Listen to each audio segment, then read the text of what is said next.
ଆଜି ଗପ ହଉଛି ଭେଣ୍ଡି ସହିତ ବାଇଗଣର ବାହାଘର। କଣ? ଭେଣ୍ଡି ସହିତ ବାଇଗଣର ବାହାଘର। ହେଲା, ଭେଣ୍ଡି ସହିତ ବାହାଘର ଠିକ ହେଲା।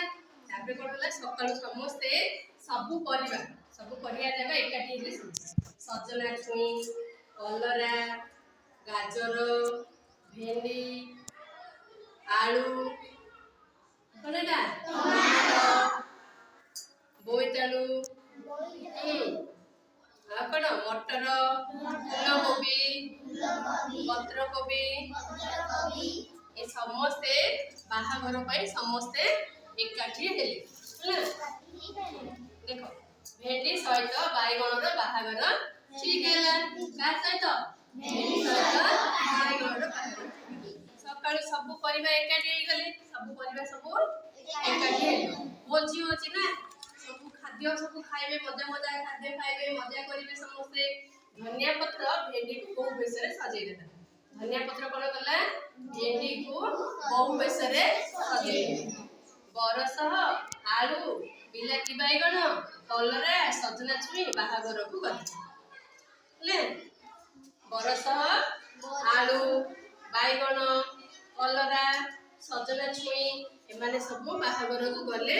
ଆଉ ଖୁସିରେ ଗୀତ ଗାଇ ନାଚିଲେ। ଗୀତ ଗାଇଲେ, ଗୀତ ସାଥିରେ ଖୁସି ନାଚିଲେ। କଖାରୁ ଢୋଲ ବଜାଇକି ଯାଉଥିଲା। କଖାରୁ କଣ କରୁଥିଲା? କଖାରୁ ଢୋଲ ବଜେଇକି ଯାଉଥିଲା। କେମିତି ବଜାଉଥିଲା? ଢୋଲ ବଜେଇକି ଯାଉଥିଲା।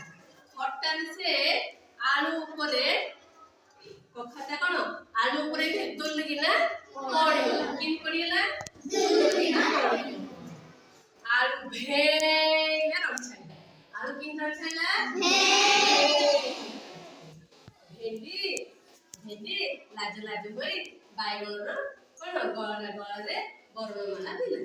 ହେଲା, ଭେଣ୍ଡି ଲାଜ ଦେଇକି ବାଇଗଣର ଗଳାରେ ବରଣମାଳା ଦେଲା। ସେମାନେ ଭୋଜିରେ ଲଡୁ, ବରଫି, ଜଲେବି ସବୁ ଖାଇଲେ। ହେଲା, ପିଠା ସବୁ ଖାଇଲେ। ପିଠା, ଭାତ, ଡାଲି, ତରକାରୀ, ଖଟା ସବୁ କଣ ଖାଇଲେ? ଭୋଜି ସବୁ ଖାଇଲେ। ବର କନ୍ୟାକୁ ଶୁଭ ମନାସି ଘରକୁ ଫେରିଲେ। ତାଙ୍କୁ ଶୁଭ ମନାସିବା ମାନେ ଆଶୀର୍ବାଦ ଦେବା। ଆଶୀର୍ବାଦ ଦିଅ ସମସ୍ତେ। ତଥାସ୍ତୁ। ସବୁ ଆଶୀର୍ବାଦ ଦେଲେ। ଆଶୀର୍ବାଦ ଦେଇକି ଘରକୁ ସବୁ ଫେରିଲେ। ସରିଲା ବାହାଘର ଭୋଜି ଖିଆ ସରିଲା। ଆମେ ଏଠି କଣ ଜାଣିଲେ? ପରିବା, ବୋହୂ, ବରଣମାଳା, ନାଚିଲେ, ଭୋଜି, ବର କନ୍ୟା ଦୁଲକିନା ଖାଇଲେ, ଫେରିଲେ। ସରିଲା, ବାହାଘର ଭୋଜି ସବୁ ଖାଇଲେ।